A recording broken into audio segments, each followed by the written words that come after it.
Hola, ¿qué tal? ¿Cómo están? Espero se encuentren muy bien. Estoy grabando este video para presentarles nuestro próximo curso virtual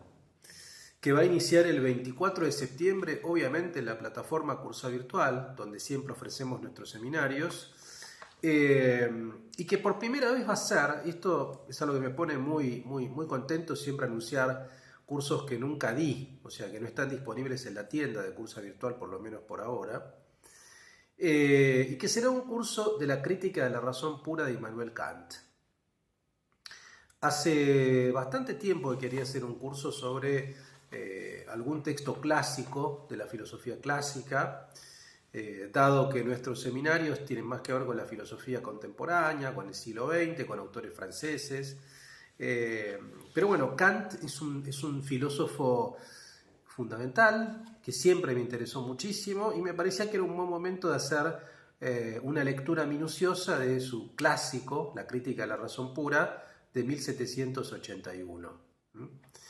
Y que le hemos puesto como subtítulo a este seminario La Revolución Copernicana, porque obviamente vamos a explicar cada uno de los capítulos del texto, cada una de las secciones, cada uno de los conceptos, de los problemas, los diálogos, y las discusiones, digamos, que mantiene Kant con las tradiciones anteriores, con el empirismo inglés y con el racionalismo. Eso es fundamental, obviamente, para comprender la propuesta del idealismo trascendental kantiano y por qué se dice, o por qué podemos decir que la filosofía de Kant, su teoría del conocimiento particularmente, implica una revolución copernicana, es decir, un giro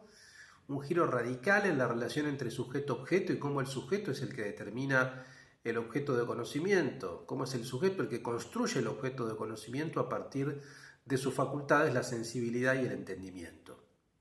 Ahora voy a leerles digamos, en detenimiento las 8 clases que van a estructurar este curso, pero antes de eso, mínimamente 2 palabras respecto de los cursos virtuales que ofrecemos en Cursa Virtual, si ustedes nunca han hecho alguno. Los cursos que damos nosotros somos asincrónicos, son asincrónicos, perdón. Vale decir que pueden conectarse en cualquier momento, no necesariamente tiene que ser en horario particular, en un horario particular, no, eso les da libertad. Son 8 clases, las 8 clases tienen un video de 1 hora de duración, a veces un poco más, un texto especialmente escrito para cada clase, un foro de la cursada donde ustedes van a comentar, hacer sus aportes, sus intervenciones, preguntar sus dudas y obviamente el material que podamos conseguir, el texto que vamos a ver en este caso, o artículos o material complementario, que yo sumo mucho, lo pondremos a disposición también de ustedes para que puedan leerlo. Hace 10 años que estamos trabajando aquí en Cursa Virtual, así que ya tenemos mucha experiencia en lo que es la educación virtual y ya hemos conformado un grupo de asistentes, partícipes, cursantes a nuestros seminarios, muy entusiastas de diferentes países de América Latina, de España, que vuelven una y otra vez y bueno, eso marca seguramente que los cursos y nuestro trabajo gusta. Así que, y por mi parte es un placer hacerlo. Entonces, como les decía, en este caso vamos a ofrecer a partir del 24 de septiembre, va a iniciar este último curso con fecha de inicio de este año 2024 en Cursa Virtual sobre la crítica de la razón pura de Immanuel Kant, digamos, ¿no? Un libro monumental, digamos, que es un texto clásico de la filosofía en general y particularmente de la filosofía moderna y sobre todo que es un fiel reflejo, yo creo, del pensamiento ilustrado del siglo XVIII. Lo que Michel Foucault llamaba en Las palabras y las cosas la analítica de la finitud, digamos, ¿no? Es decir, aquel momento o aquella episteme clásica, así la llamaba Foucault, pero en verdad es la episteme o es básicamente digamos, el momento ilustrado, a partir del cual la representación va a ser importante para conocer, y Kant sin duda es su figura más relevante, digamos, ¿no? De ese pensamiento representativo o que el conocer implica representar, ¿no? Entonces, es muy interesante sobre todo lo que vamos a ver en el curso y ahora sí les voy a detallar cada una de las clases, hacer una lectura minuciosa de este texto, contextualizarlo en su momento Y también dar cuenta de los efectos no solamente nociológicos, o sea, en términos de conocimiento, porque la crítica de la razón pura es un texto fundamental que modificó o que abrió una perspectiva nociológica, o sea, de teorías del conocimiento, una teoría del conocimiento distinta a las anteriores, distinta a la empirista, por ejemplo, distinta a la racionalista, sino también producto de los efectos que va a tener desde el punto de vista moral, en la crítica de la razón práctica, en la construcción de una moral del deber, y también políticos, o sea, en la visión republicana de Kant, en ese republicanismo tan evidente, en esa lógica de autogobierno, digamos, ¿no? Que aparece fuertemente y que es consustancial con el proyecto ilustrado, digamos, ¿no? Donde la autonomía de la voluntad es central. Entonces, en la primera clase vamos a ver el idealismo trascendental de Kant, o sea, vamos a situar el debate de Kant con el racionalismo y el empirismo, con Descartes, con Hume, con Locke. Vamos a ver un poco la pregunta por la metafísica, si la metafísica puede ser una ciencia o no,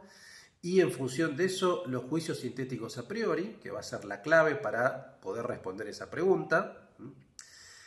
Vamos a ver en la clase 2 la noción de revolución copernicana y de crítica, por qué Kant habla de esta figura copernicana, del sujeto trascendental, del fenómeno y la cosa en sí, digamos, esta división que va a hacer Kant, digamos, entre la cosa en sí o el nómeno y el fenómeno, y cómo el sujeto permite la posibilidad de la aparición de lo fenoménico. Vamos a ver la estética trascendental, que es la primera facultad, ¿no? Ahí veremos la facultad de la sensibilidad, y luego la analítica trascendental con la facultad del entendimiento, ¿no? En la clase tercera veremos espacio, tiempo y categorías del entendimiento, es decir, el espacio y tiempo como las formas puras a priori de la sensibilidad, como las intuiciones puras a priori que posibilitan la aparición de lo fenoménico, y las categorías en tanto conceptos puros a priori del entendimiento, es decir, independientes de la experiencia o anteriores a la experiencia que permiten la experiencia del conocer.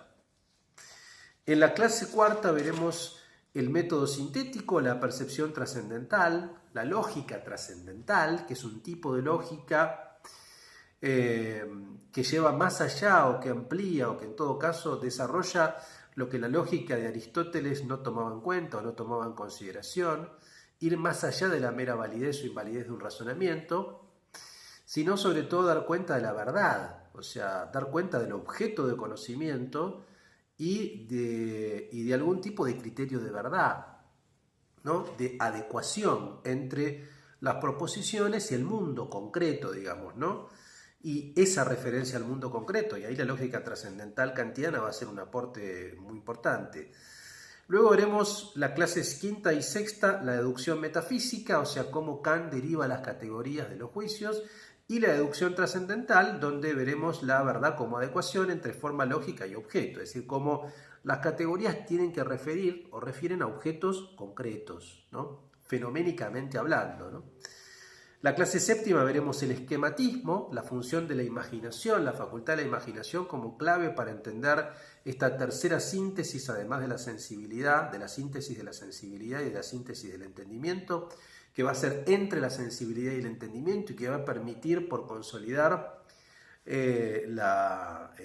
construcción del objeto de conocimiento, o sea, por qué la imaginación es tan importante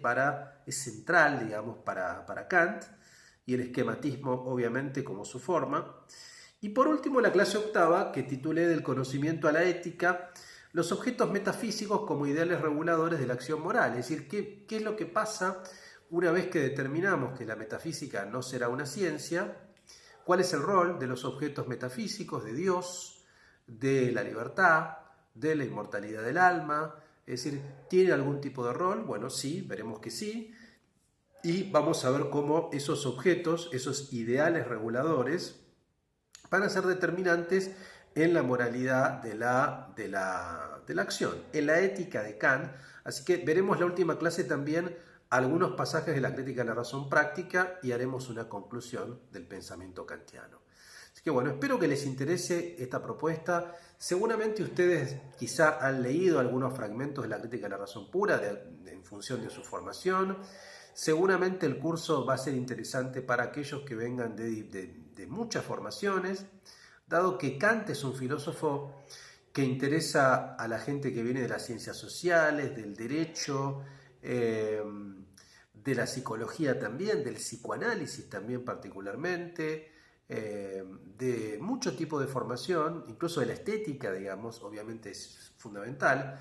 y tal vez sea la oportunidad para leer con nuestra asistencia, con nuestra ayuda, un texto fundamental y entenderlo, comprender por qué el aporte de la crítica a la razón pura es central no solamente para la filosofía, sino para la forma de pensar moderna. O sea, ¿por qué hablamos de una revolución filosófica a partir de la crítica de la razón pura? ¿Cuáles son los argumentos que fundamentan esa revolución filosófica de Kant? ¿No? Así que, bueno, si les interesa, espero que sí. Abajo de este video van a poder encontrar un enlace, un link con toda la información, con el programa en detalle, con los costos. Simplemente, si quieren prescribirse, llenan ese formulario, lo envían y ya quedan automáticamente inscriptos a nuestro curso, el último con fecha de inicio de este 2024. Es el 24 de septiembre. Si mal no recuerdo, sí, el 24 de septiembre aquí en Cursa Virtual. Espero que seamos muchos y muchas y les mando un cariño y un abrazo a todos.